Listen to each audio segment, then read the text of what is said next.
રાજ્યમાં સતત વરસાદથી નદી નાળા છલકાઈ ઉઠ્યા છે.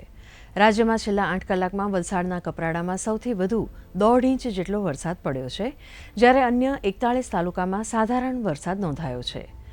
છેલ્લા 24 કલાકમાં રાજ્યના 152 તાલુકામાં વરસાદ નોંધાયો હતો. હવામાન વિભાગે જણાવ્યું છે કે રાજ્યમાં 3 સિસ્ટમ સક્રિય હોવાને કારણે આગામી 7 દિવસ મોટાભાગના જિલ્લામાં હળવાથી ભારે ઝાપટાની શક્યતા છે. આવતીકાલે છોટાઉદેપુર, તાપી, ડાંગ, નવસારી સહિત કેન્દ્રશાસિત પ્રદેશોમાં છૂટાછવાયા સ્થળોએ ગાજવીજ સાથે ભારે ઝાપટાની આગાહી છે.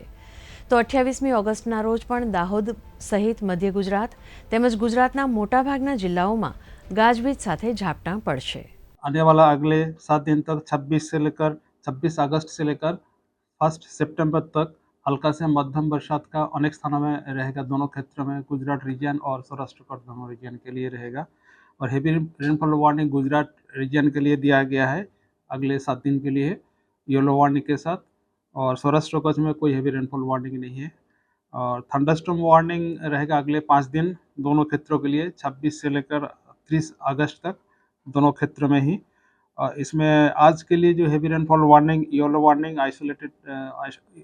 वार्निंग दिया गया है आइसोलेटेड प्लेसेस में। जो डिस्ट्रिक्ट आ रहा है इसमें बनासकांठा, मेहसाना, साबरकांठा, अरावली, दाहोद, महासागर और दक्षिण क्षेत्रों में सूरत, डांग, नवसारी, वलसाड, दमन और दादरा नगर हवेली और तापी डिस्ट्रिक्ट के लिए दिया गया है।